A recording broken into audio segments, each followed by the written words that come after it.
Okay, so what we're going to do in this video is we're going to talk about the first of the 6 non-price determinants. The first of the 6 things that cause a shift in demand, causing a change in demand, not a change in quantity demanded. So we're talking about tastes of the consumer, which is the T in the TOAS acronym that we have here. Okay, so we're saying all of these things cause a shift in demand, and we're just going to talk about tastes of the consumer now. So let's talk about what a shift in demand is. It is when the entire demand curve shifts in a direction, either outwards or inwards, either rightwards or leftwards.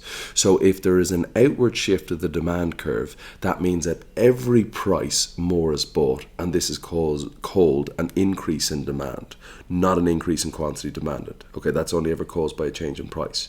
An inward shift of the demand curve is when the entire demand curve shifts inwards, and at every price less is bought, and this is called a decrease in demand, not a decrease in quantity demanded. That's only ever caused by a change in the selling price of the good itself. Now, taste of the consumer. So what are we saying, right? Taste of the consumer refers to how much in fashion something is, how much people want to buy of it. Okay, and the reason is because their tastes have moved either towards the good or away from the good. So when a commodity comes into fashion or into season, there is an increase in the demand for the good. Okay, so people want to buy more of it. An outward shift of the demand curve is what we're saying is an increase in demand, and we're saying demand for shorts and t-shirts rises coming up to the summer.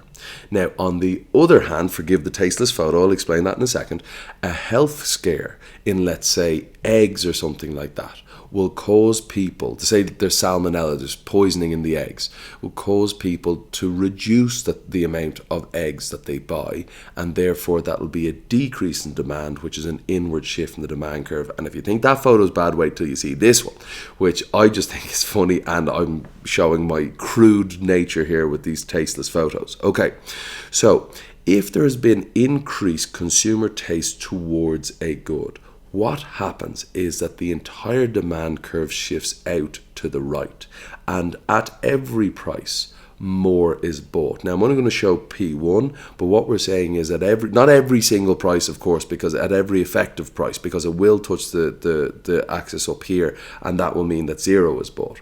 But at every effective price, more is purchased following an increase in consumer taste. So that is how consumer taste an increase in consumer preference towards the good will affect the demand curve for a good. It will cause it to shift out. Now, on the other hand, if for whatever reason, let's say certain clothes that were in fashion are no longer in fashion, let's say there's a health scare in something, be it eggs or beef or whatever it is, that will show itself as an inward shift in the demand curve. So there has been a reduction in consumer tastes or preferences towards the good in question, whatever that good may be. And I'm saying at every price, at every effective price, less is bought, and that's just showing price at P1. So we've talked about taste the consumer. We're saying that if consumer tastes increase towards the good, that'll cause an outward shift, and if consumer tastes move away from the good, that will cause an inward shift in the demand curve. An outward shift in the demand curve is called an increase in demand, and an inward shift of the demand curve is called a decrease in demand.